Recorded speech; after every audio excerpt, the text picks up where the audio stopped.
31वां question है, एक 3 metre व्यास वाले कुएं को 14 मीटर गहरा खोदा गया है। एक 3 मीटर व्यास वाले कुएं को है, तो कुआं बना लेते हैं भाई। अब ये कुआं बन गया है। अब इसका कुएं का व्यास, कुआं वैसे शेप कैसा होगा, वेल किस शेप का होता है? होता है सिलेंडर, सिलेंडर के शेप का, सिलेंडर बेलन के आकार का। अब इसमें है, इसका डायमीटर व्यास दे रखा है, व्यास दे रखा है 3 मीटर, तो इसका रेडियस क्या आ जाएगा? रेडियस आ जाएगा 1.5। अब देखो भाई, इसमें कह रहा है कि इसकी हाइट भी है, हाइट कितनी है? 14 मीटर की हाइट है। इसमें से निकली मिट्टी को 4 मीटर चौड़े वलय के आकार में एक चबूतरा बनाने के लिए समान रूप से फैलाया जाता है। मतलब एक चबूतरा बनाना है, इसकी जो मिट्टी निकलेगी, इसमें से जितनी भी मिट्टी, इसमें से जितनी भी मिट्टी निकल रही है, जितनी भी मिट्टी है थी इसमें से निकाल ली गई है, और उसकी जगह पे हमें क्या बनाना है? चबूतरा बनाना है बाहर। चबूतरा देखते हैं कैसे बनाना है, किस शेप का? इस शेप का। तो भाई इसके आसपास में हमें चबूतरा बनाना है। इस चबूतरे को बनाने के लिए, और इसमें कह रहा है कि ये चबूतरा कितना है? चौड़ा है 4 मीटर, यहां से चौड़ा है, तो यहां तक तो 1.5 मीटर था और 4। तो अब भाई इसका, ये तो कुआं हमें पता चल गया। अब यहाँ पे इसका रिंग को वलय के शेप का बनाना है, तो इसका भी रेडियस होगा। इसका रेडियस क्या होगा? 1.5 प्लस, इसको रेडियस कैपिटल मान लेते हैं क्योंकि यहाँ पे हमने मान रखा है पहले। तो 1.5 प्लस 4 कितना हो गया? 5.5 मीटर। और अब हाइट हमें नहीं पता, कैपिटल हाइट मान लेते हैं हम। तो हम एक बात ध्यान रखेंगे कि भाई जब भी कभी बात होती है रिंग की, वलय की या कुएं की, तो ये दोनों सिलेंडर के ही शेप के हैं, सिलेंडर के ही शेप के हैं। और इसमें से मिट्टी निकालने की बात हो रही है। कोई चीज जब निकाली जाती है या उसमें कोई उनके घनत्व की बात होती है, तो उसमें से क्या निकाला जा रहा है? मिट्टी निकाली जा रही है, तो वो आयतन से संबंधित होता है। ये सारी चीजें किससे संबंधित है?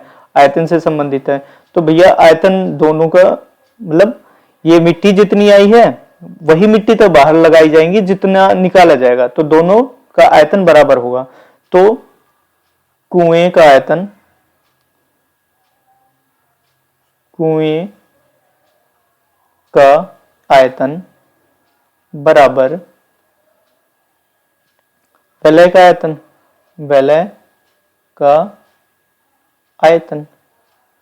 अब देखो भैया, ये भी, लेकिन ये होलो होगा क्योंकि हमें इतने का ही एरिया निकालना है। ये जो बाहर है, ये सब अंदर का तो खाली है, ये तो खोखला है, जहां रेड लाइन है ये तो खोखला है, ये खोखला है, ये नहीं है, इसका नहीं निकालना है, इसका नहीं निकालना है।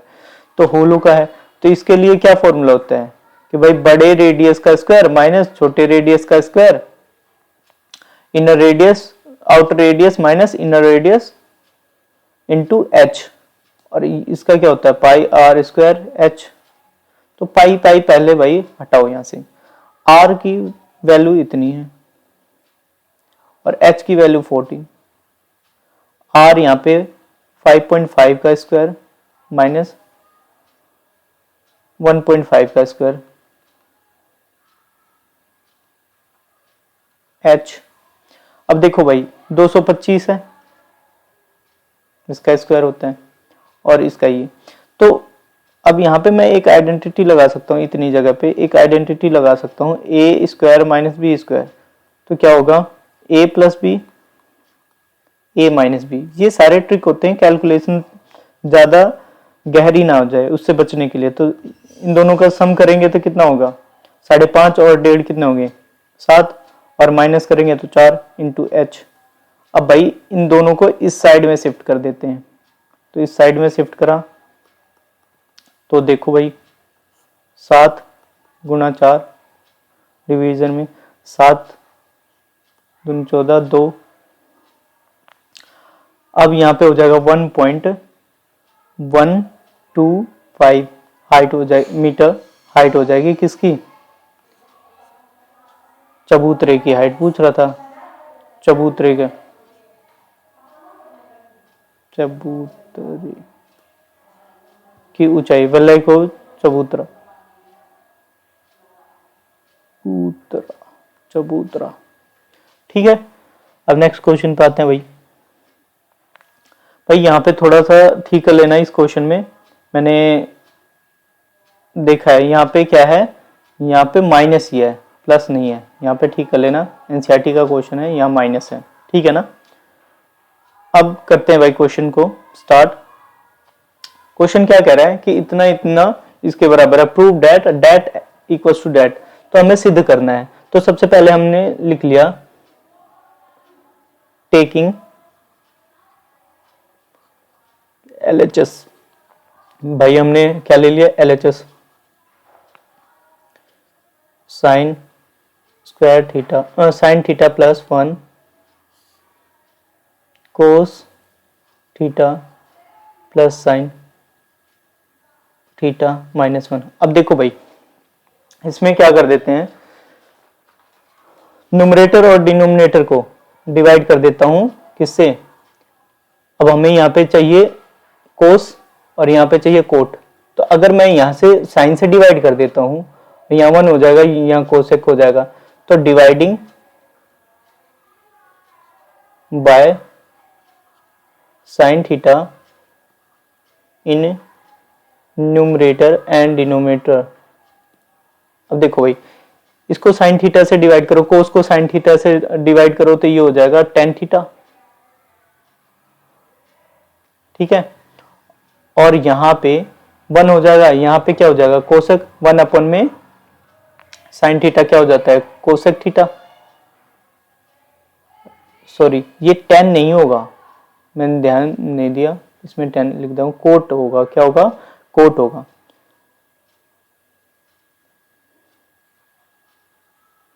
और यहाँ पे कोसेक हो जाएगा कोसेक थीटा। अब यहाँ पे आ गया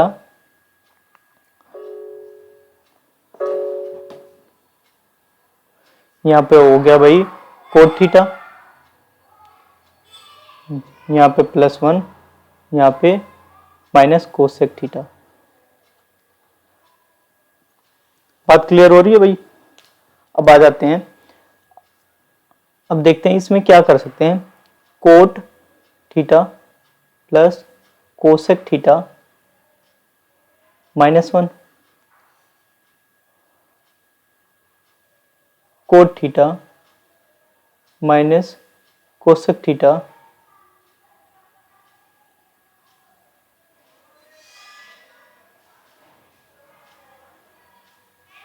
+1। अब देखो भाई इस वाले पे मैं चेंज करूंगा, कौन सा रूल लगाऊंगा, कोसेक थीटा को कोसेक थीटा को कोट थीटा, इसको करेंगे भाई यहाँ पे cosec theta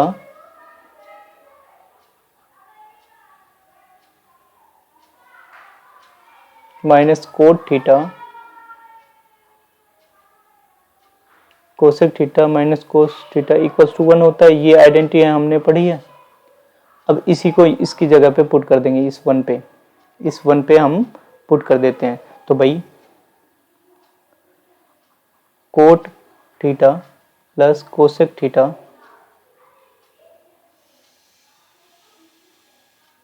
cosec square theta minus coat square theta, यहाँ पे ब्रैकेट में इसको भी ले लेते हैं, cot theta minus cosec theta +1। अब आ जाओ भाई यहाँ पे coat theta plus cosec theta, यहाँ पे ले लेंगे भाई cosec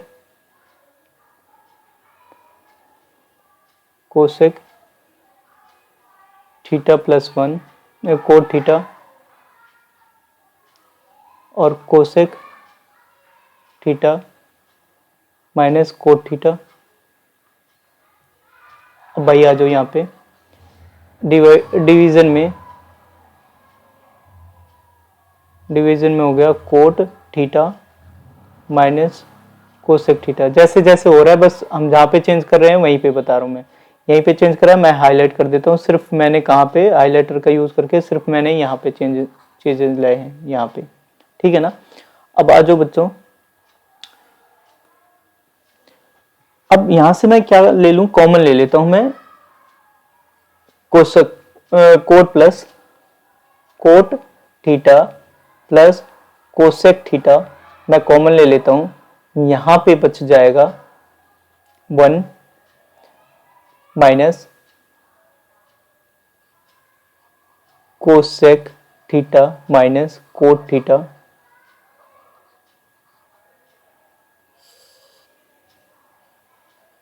coat theta cosec theta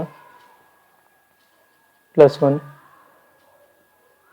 cot theta plus cosec theta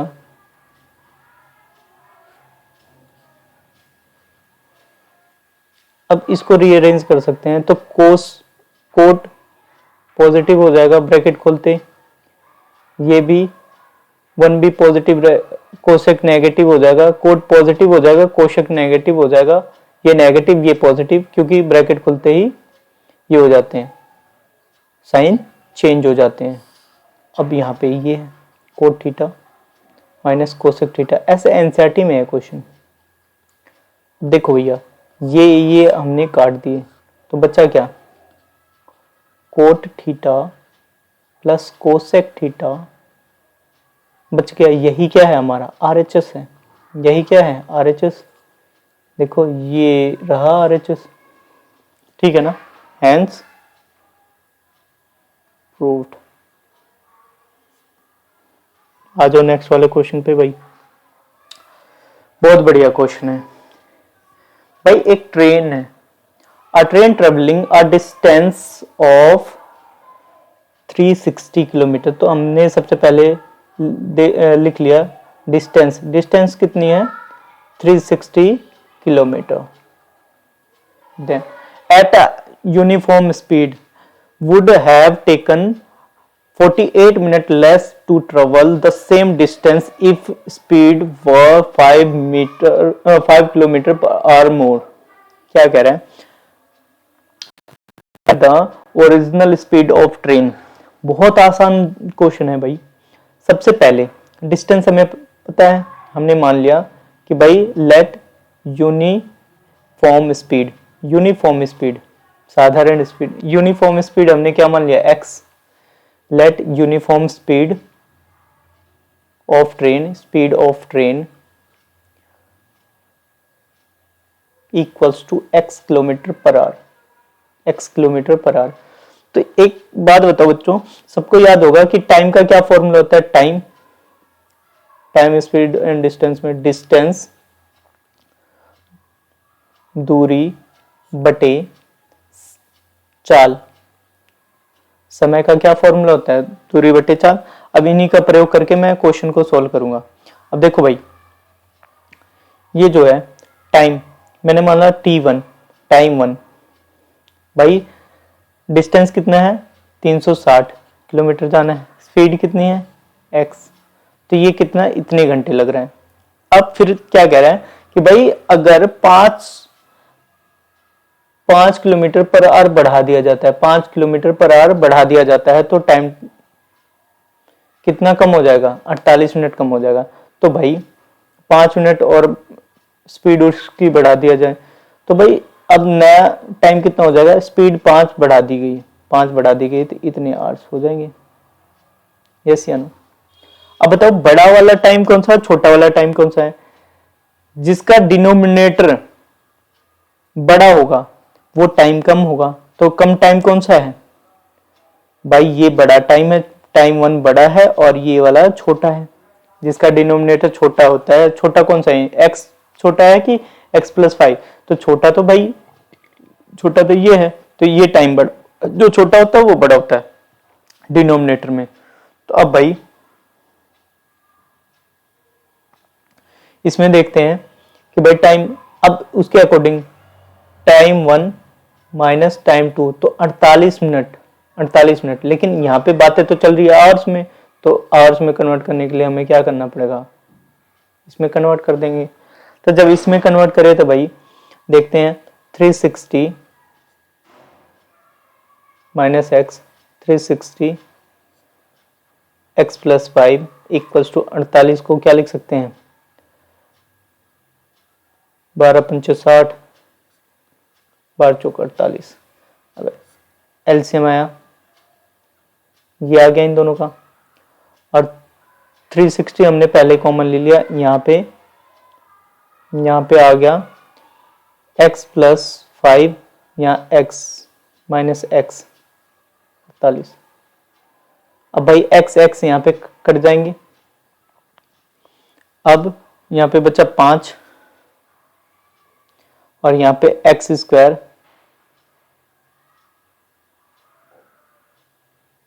wait यहाँ पे रेज करना है। देखो भाई अब यहाँ पे हम लिख देंगे 360 को पहले उधर भेज दिया मैंने, 450 यहाँ डिवीजन में आ जाएगा, 360 डिवीजन में आ गया, और डिवीजन में आ गया। यहाँ पे क्या आया, यहाँ 5 बचा और एक्स स्क्वायर प्लस 5x, 4 से यहाँ काट दिया इसको, यहाँ कितना आ जाएगा, 9 चौक 36,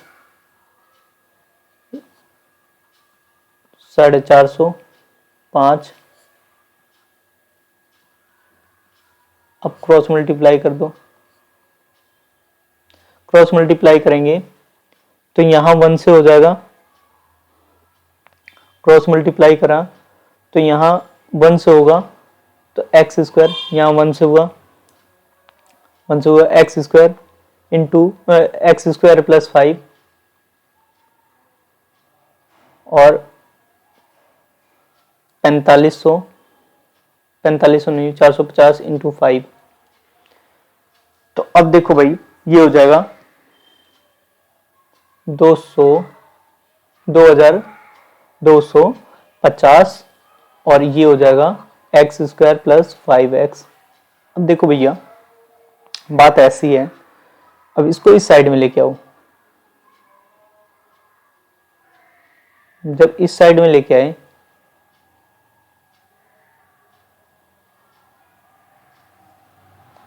भाई a और c की मल्टीप्लाई होती है, इसका 1 और इसका मल्टीप्लाई, इसका फैक्टर निकलेगा। तो मैं आपको पहले फैक्टर बता देता हूँ, इसके कौन कौन से फैक्टर बनेंगे, 50 और 45 का आप करके देख लेना। अब यहाँ पे है 50, पॉजिटिव का 50 और नेगेटिव का 45, तो ये मिलके क्या बना देंगे, ये दोनों मिलके बना देंगे 5 का, ये 200। अब भाई इसमें से इतने में से हमने कॉमन क्या ले लेना, x, यहाँ पे x प्लस 50, यहाँ से 45 कॉमन ले लिया, माइनस 45, तो यहाँ क्या बचा, x plus 50 equals to 0, x plus x minus 45, x plus 50 equals to 0, x minus 45 equals to 0, तो x 50 हो गया, 50 x 45 हो गया, 50 इधर नेगेटिव का हो जाएगा। तो भाई स्पीड नेगेटिव नहीं होती है, नेगेटिव नहीं होगी, कभी भी नहीं होती है, तो ये सेलेक्ट हो जाएगा। तो हमारी स्पीड क्या आएगी, speed of train, original speed पूछा है, original speed of train equals to क्या हो जाएगा, 45 किलोमीटर पर आवर। नेक्स्ट वाले पे आ जाओ भाई। भाई बहुत बेहतरीन क्वेश्चन आ रहे हैं, मजा आ जाएगा भाई। अब क्या कह रहा है, कह रहा है कि भाई ये है क्वेश्चन और हमें सॉल्यूशन निकालना है। तो भाई हम आ जाते हैं, सॉल्यूशन निकालने के लिए तैयार हैं।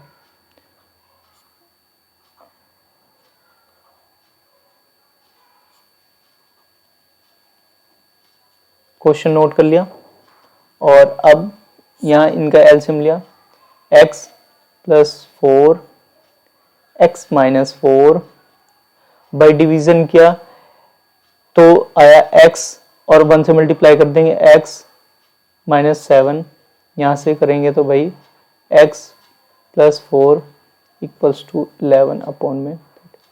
अब देखो भाई x minus 7 x minus 7 x minus 4, यहाँ पे x मल्टीप्लाई बाय ये x minus 7 plus 4 x minus 7 equals to 11 upon में 30। भाई x x कैंसिल आउट कर दो, यहाँ क्या बचा 11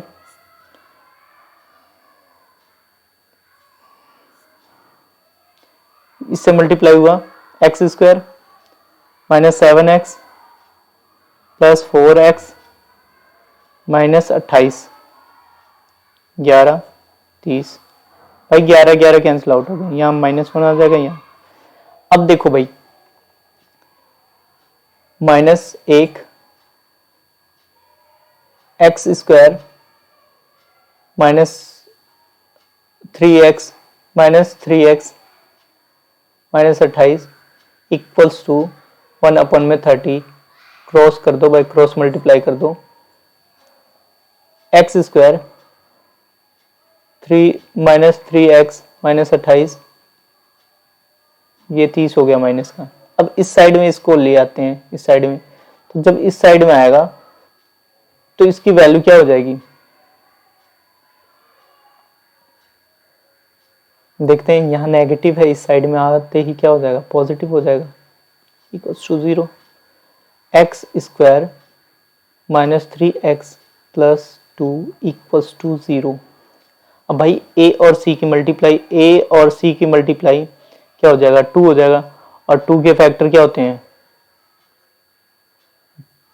2 इंटू 1 तो 2 बन गया, 2 प्लस 1 3 बन गया, यही बनाना था।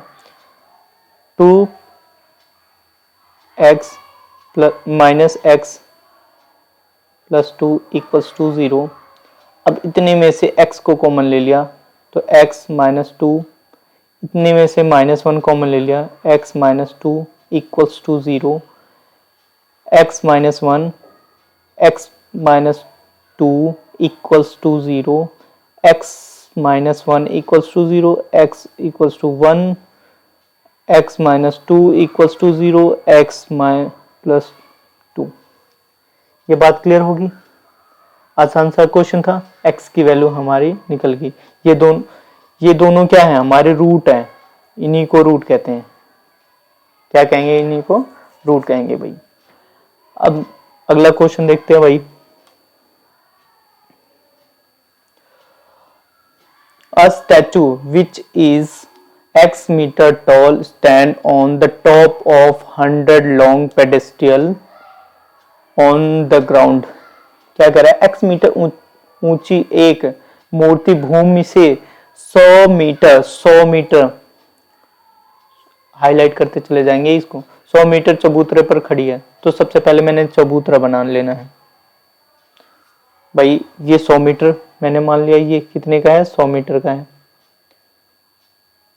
नाम देते चले जाएंगे, A ये वाला पॉइंट है और B ये वाला पॉइंट है।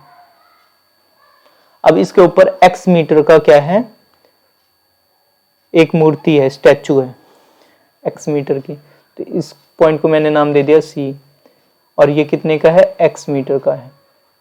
ठीक है, भूमि पर स्थित एक बिंदु से, भूमि पे एक स्थित बिंदु है, मूर्ति से शीर्ष बिंदु पर उन्नयन कोण कितना बना रहा है 60।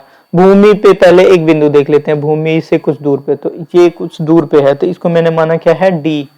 ये कौन सा पॉइंट है D है। D पॉइंट से उसके स्टैचू के शीर्ष बिंदु पर, मतलब टॉप पे, स्टैचू का टॉप कहाँ है C है, ये वाला पॉइंट होगा, C वाला पॉइंट होगा स्टैचू का टॉप। C वाले पॉइंट पे एक बिंदु है और कितने का कोण बना रहा है 60 डिग्री का। कितने का बना रहा है 60 डिग्री का। अब यहां से आगे कहानी बढ़ रही है।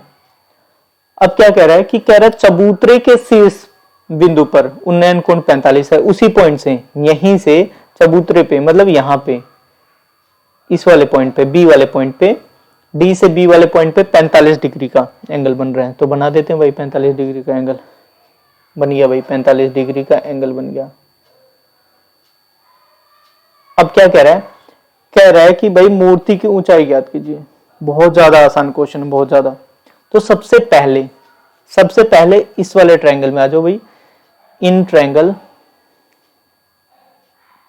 In right angle triangle ABD में ले लिया भाई। अब कितने का एंगल है? यहां पे हमें ये पता है, हमें परपेंडिकुलर पता है। बेस कैसे निकाल सकते हैं? 10 से। तो 10 45 की वैल्यू, 10 45 की वैल्यू क्या होती है? 10 45 की वैल्यू किसके बराबर होती है? पी AB और AD के बराबर होगी, क्योंकि हमें पता है 10 थीटा क्या होता है? P अपॉन में B। तो AB क्या है? परपेंडिकुलर, और ये क्या है?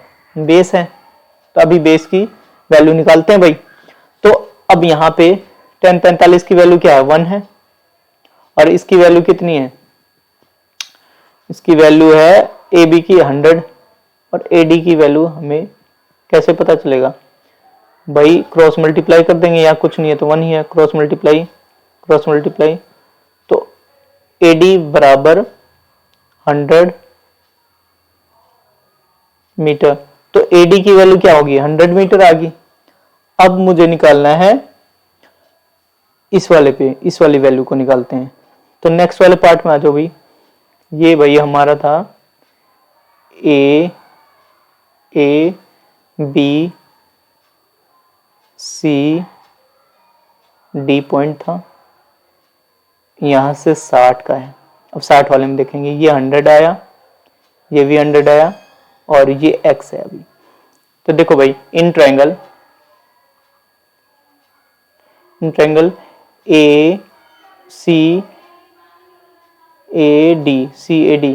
CAD में देखते हैं भाई। 1060 इक्वल्स टू क्या हो जाएगा? AC अपॉन में AD की वैल्यू कितनी है? 100, और ये कितना है? 100 प्लस x, और इसकी वैल्यू कितनी है? √3। बाई क्रॉस मल्टीप्लाई करवाओ। तो क्रॉस मल्टीप्लाई जब करवाएंगे तो 100 √3, 100 माइनस x, इस प्लस x, इस साइड में इसको शिफ्ट करवाएंगे तो यहाँ पॉजिटिव, इस साइड में क्या हो जाएगा? Negative. 100 √3 minus 100 equals to x, 100 √3 minus 1 equals to x। तो भाई ये कितना है? जो height of statue 100 √3 minus 1 metre आया। ठीक है, आ जाते हैं नेक्स्ट क्वेश्चन पे। नेक्स्ट क्वेश्चन भी है, 2 poles of equal height, 2 pole हैं उसकी इक्वल हाइट है भाई। देखते हैं 2 पोल ये हैं, ऐसा दिया हुआ है क्वेश्चन में। ये 2 पोल हैं,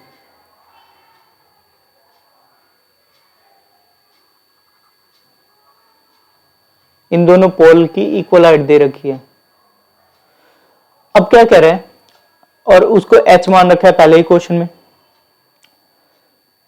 अपोजिट में खड़े हैं, opposite to each other on either side, road इनके बीच में, A और B इनके बीच में ये जो रोड जा रहा है, इनके बीच में रोड जा रहा है वो है 100। वो कितना है? 100 मीटर। वो कितना है? 100 मीटर। अब भाई कहानी समझ में आ रही है? अब क्या करा है, किसी एक पॉइंट से एंगल बन रहा है, कितने का बन रहा है, यहां से एंगल बन रहा है डी पे, एक स्टैचू पे 30 का, और दूसरे का क्या बन रहा है, दूसरे वाले पे बन रहा है भाई 60 का एंगल, किसी पॉइंट से ये 60 का बन रहा है। तो इस वाले ए, यहाँ पे एम मान लो या ओ मान लो, ए ओ कितना हो गया x मीटर, और इसको मान लेंगे 100 माइनस एक्स, तो टोटल तो तभी हुआ बी।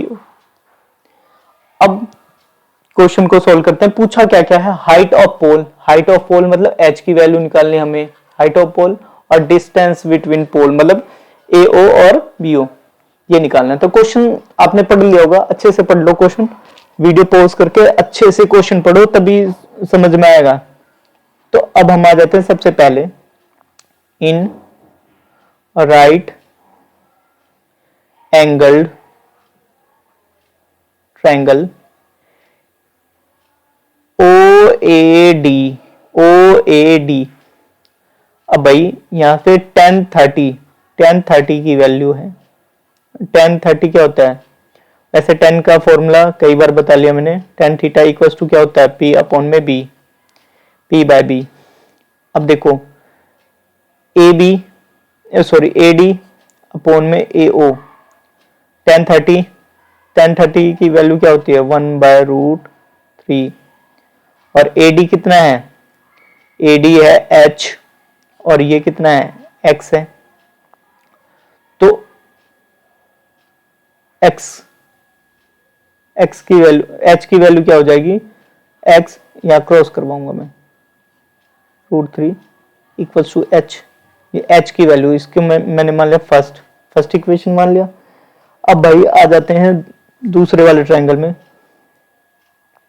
दूसरा वाला ट्रायंगल कहता है in right angle triangle where OBC tan 60 equals to what, BC upon में BO। देखो √3 और BC की वैल्यू H है, और इसकी वैल्यू क्या है 100 माइनस एक्स है। अब क्रॉस मल्टीप्लाई करोगे तो 100 माइनस एक्स, ये √3 की वैल्यू हो जाएगी, √3 से मल्टीप्लाई होगी, और यहाँ पे H आ जाएगा सेकेंड। कंपेयरिंग, भाई देखो H की वैल्यू यहाँ भी आ रही है कुछ, यहाँ भी कुछ आ रही है, तो कंपेयरिंग करूंगा, comparing first and second equation,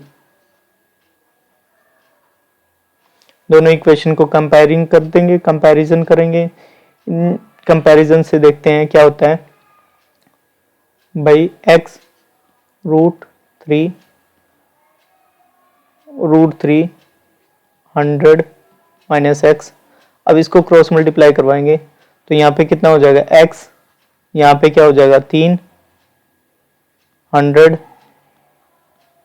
अब मल्टीप्लाई करवाओ भाई, यहाँ एक बार मल्टीप्लाई हुआ तो 300 हो जाएगा, दूसरी बार तो -3, उस साइड में जाएंगे x प्लस 3, इसको इधर शिफ्ट करा 3x प्लस 300, 4x 300, यहाँ मल्टीप्लाई डिवीजन में जाएगा तो यहाँ हुआ 75। तो x की वैल्यू कितनी आई 75। x की वैल्यू अगर 75 मीटर आ गई तो मतलब AO की वैल्यू क्या आई 75 मीटर। तो BO की वैल्यू क्या हो जाएगी, BO की वैल्यू हो जाएगी 25। 100 माइनस होगा ना, 100 में से 75 माइनस कर दो तो 25 आ जाएगा। और हमसे क्या पूछा, हाइट पूछा है, तो अब मैं पुट कर दूंगा x की वैल्यू, AO की value, put in first, x की वैल्यू किसमें पुट कर दूं, x 75 आया है तो पुट कर दिया, पुट इन फर्स्ट इक्वेशन में पुट कर दिया। तो हाइट निकालनी है तो h 75 √3 से मल्टीप्लाई हुआ रैशनलाइजेशन कर देंगे, हर का परिमेयकरण कर देंगे, तो ये होगा 3, यहाँ 75 √3, 25 आ जाएगा, ये 25 √3। अब नेक्स्ट वाले क्वेश्चन पे आते हैं भाई। नेक्स्ट वाला क्वेश्चन है find the number of term, find the number of term in an AP 18, 15, 12 -48 and also find the sum of all term, sum of all its term. तो सबसे पहले भैया हमें दिया हुआ है क्या, जो एपी दिया है बहुत प्यार से इसको नोट करेंगे।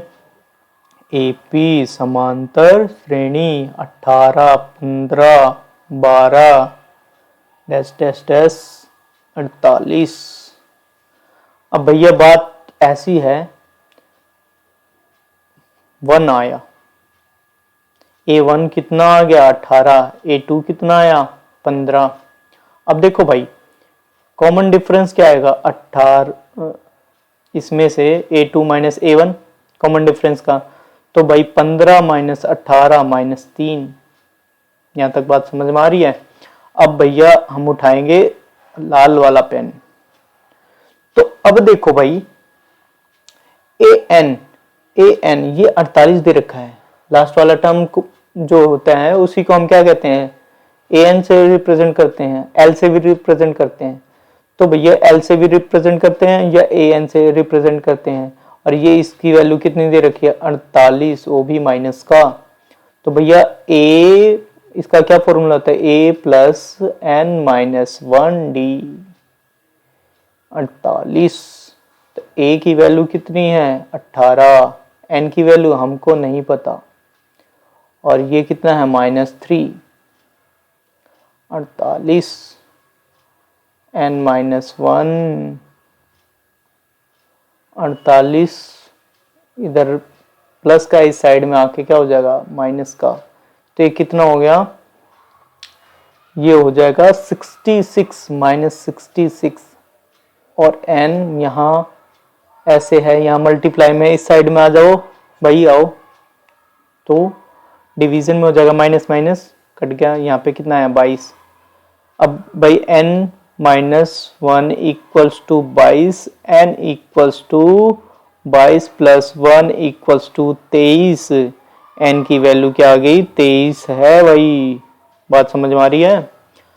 अब मुझे Sn की वैल्यू निकालनी है, Sn मीन्स S23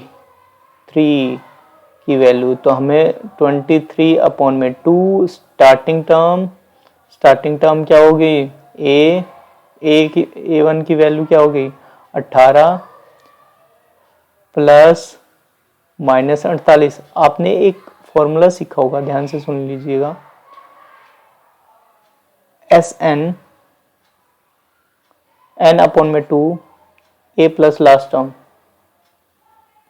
इस वाले फॉर्मूले का यूज कर रहा हूं मैं। अब देखो भाई, अब यहां से पिक्चर उठ रही है, S23 22, यहाँ पे 18 - 48 23 में ये कितना हो जाएगा 30, ये 15 माइनस का 15, मल्टीप्लाई करो भाई, 15 यहाँ 45, 15 दूनी 30, 345। आ जाओ भाई नेक्स्ट क्वेश्चन पे जल्दी।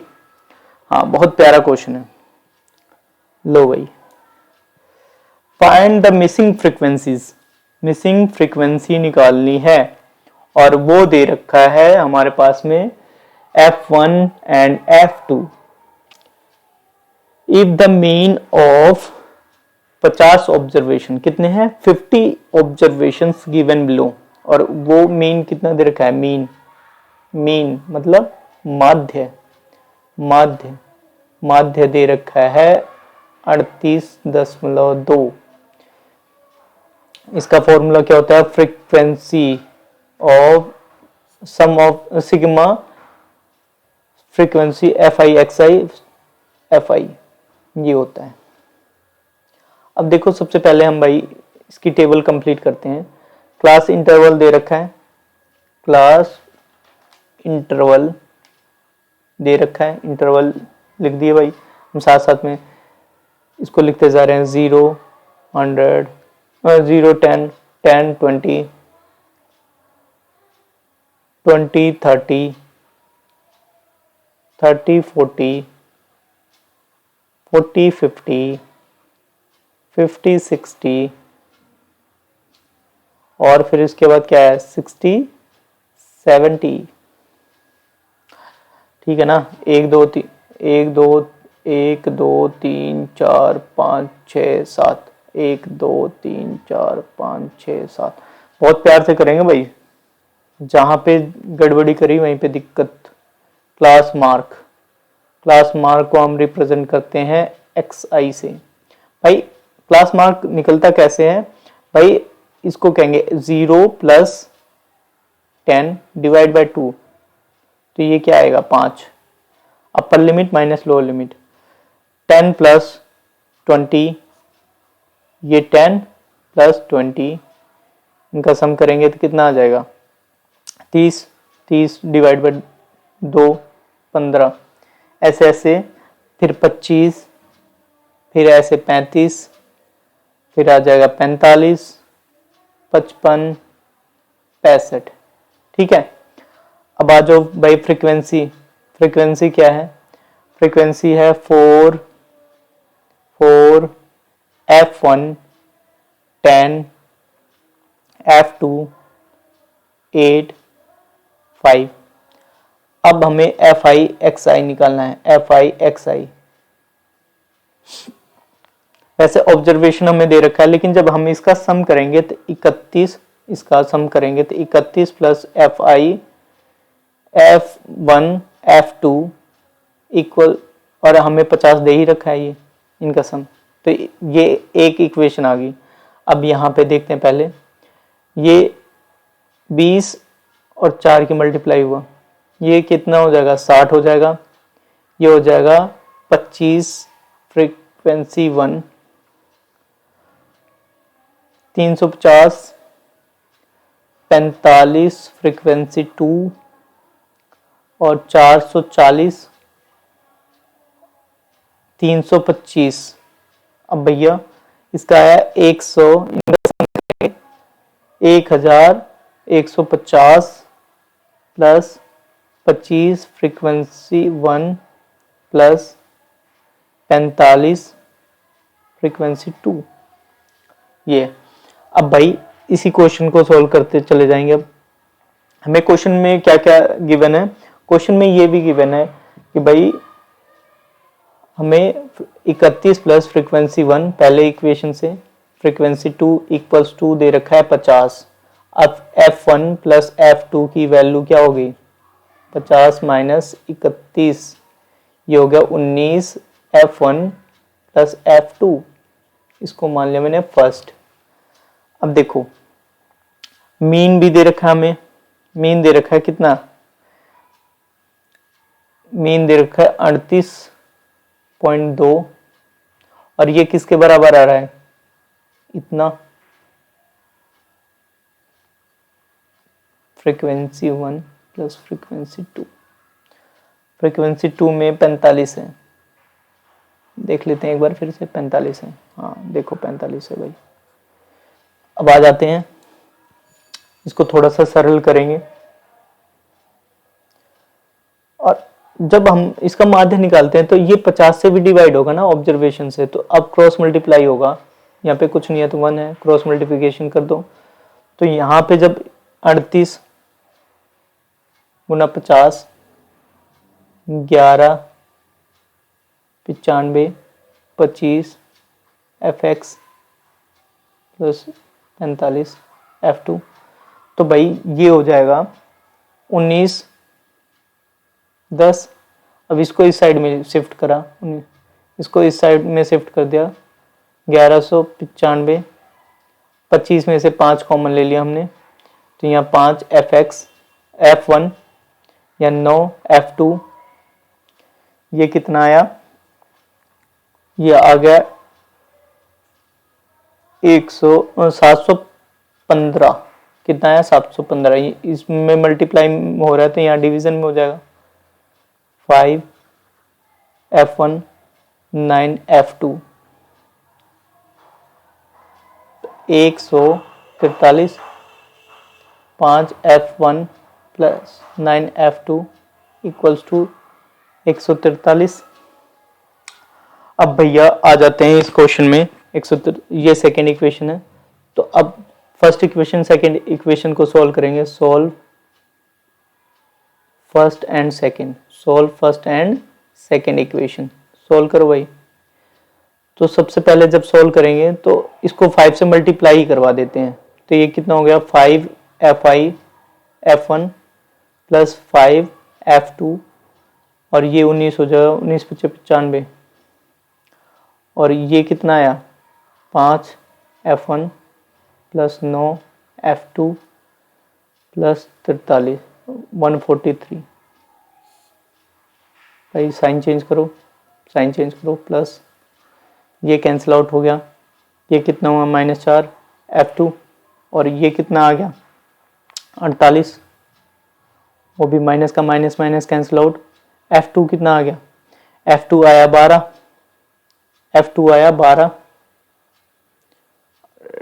f2 आ गया 12। पुट इन f2 की value, put in first equation. जब फर्स्ट इक्वेशन में पुट कर दिया तो f1 प्लस 12 19 f1 19 माइनस 12 7। तो भाई फ्रीक्वेंसी f1 की वैल्यू 7 है, फ्रीक्वेंसी f2 की वैल्यू कितनी है 12 है। यही आंसर है। ओके।